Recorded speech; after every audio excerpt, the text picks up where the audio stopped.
Bonjour à tous, je suis très honorée de participer à cette journée. J'ai le plaisir de vous faire cette petite présentation sur l'intérêt du traitement précoce des classes 3.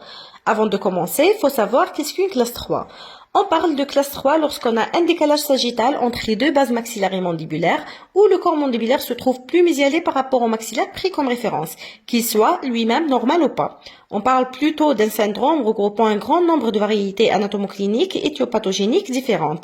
Les classes 3 peuvent se traduire cliniquement soit par une brachygnathie maxillaire, souvent associée à une endognathie, soit par une prognathy mandibulaire, soit par l'association des deux.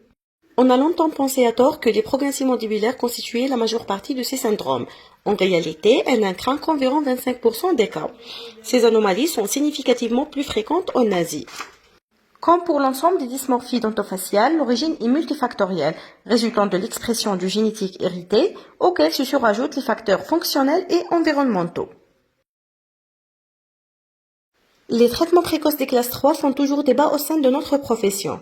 Faut-il traiter tôt et à quel moment? Tout d'abord, il faut savoir que les anomalies de classe 3, souvent associées à d'autres anomalies de sens transversal ou vertical, sont des urgences orthodontiques. Leurs caractéristiques font d'elles des anomalies qui tendent à s'aggraver avec la croissance. Elles peuvent très vite devenir chirurgicales, passer un certain âge ou une certaine sévérité de décalage. On a aussi la notion de croissance qui domine toute l'orthodontie. La croissance crânio-faciale qui est très complexe, mais qui reste fort heureusement influençable par nos thérapeutiques fonctionnelles et orthopédiques jusqu'à un certain âge.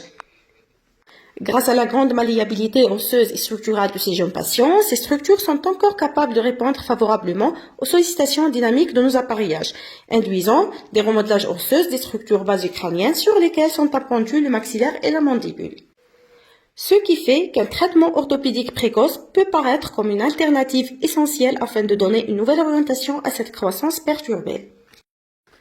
Tout de même, les effets délétères des dysfonctions orofaciales associées aux classes 3 sont à l'origine d'une spirale dysmorphofonctionnelle qui elle-même aggrave ces anomalies, ce qui rend sa suppression précoce un prérequis avant toute prise en charge.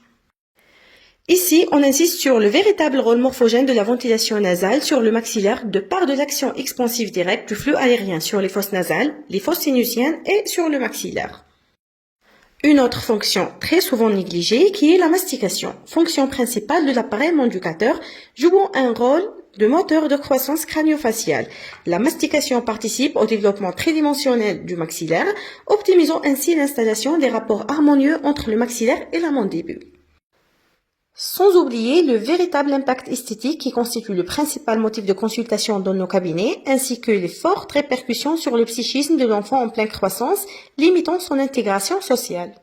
D'un point de vue déontologique et même éthique, il est de la responsabilité du praticien de déceler précocement ces anomalies, afin de limiter leur aggravation, rappelant que l'attentisme constitue une véritable perte de chance pour ces jeunes patients. Tous ces facteurs font que la prise en charge immédiate sur les plans fonctionnels et orthopédiques chez ces enfants est fortement recommandée et trouve sa pleine justification. On comprend dès lors que la normalisation de ces fonctions est un objectif à atteindre, non seulement pour obtenir un développement maxillofacial harmonieux, mais surtout pour éviter l'aggravation de ces anomalies et pour garantir la stabilité de nos résultats thérapeutiques. Quant au moment de traitement, il n'y a pas de consensus sur l'âge optimal de traitement. Le moment opportun est celui qui permettra de répondre au mieux aux principaux objectifs d'un traitement orthodontique, en termes d'efficacité, de limitation de temps de traitement et de stabilité à long terme. Néanmoins, il semble que le traitement entrepris avant le pic pubertaire est plus efficace et plus court. Les traitements orthopédiques sont des traitements interceptifs qui ont pour but de guider la croissance tout en respectant la physiologie.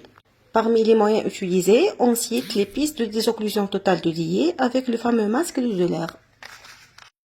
Des pistes en résine qui recouvrent les dents avec quelques vérins sectoriels. Ces pistes sont portées 24 sur 24 heures, notamment au moment de la mastication, car elles utilisent les forces masticatoires pour réorienter la croissance de la base du crâne, du maxillaire et de la mandibule. Celles-ci doivent donc être suffisamment développées par la mastication d'aliments durs. Le masque de douleur est le moyen le plus utilisé dans les traitements de classe 3. Son principe réside dans l'utilisation des forces postéro-antérieures visant à avancer le maxillaire, avec un appui mentonnier qui permet de freiner la croissance mandibulaire. Il est souvent associé à un disjoncteur qui, selon certains auteurs, potentialise son effet. Les anomalies de classe 3 sont réputées difficiles à traiter du fait d'un taux de récidive relativement élevé. Cette récidive relève essentiellement de la croissance mandibulaire tardive qui continue d'environ 2 ans après celle du maxillaire, ce qui les rend parmi les dysmorphoses les plus redoutables en orthodontie. En conclusion, il est important de rappeler que la prise en charge de ces patients doit être à la fois mécanique et fonctionnelle, afin de permettre une croissance harmonieuse des différentes constitutions du massif crânio-facial, sans oublier bien sûr le plaisir et la satisfaction de nos patients.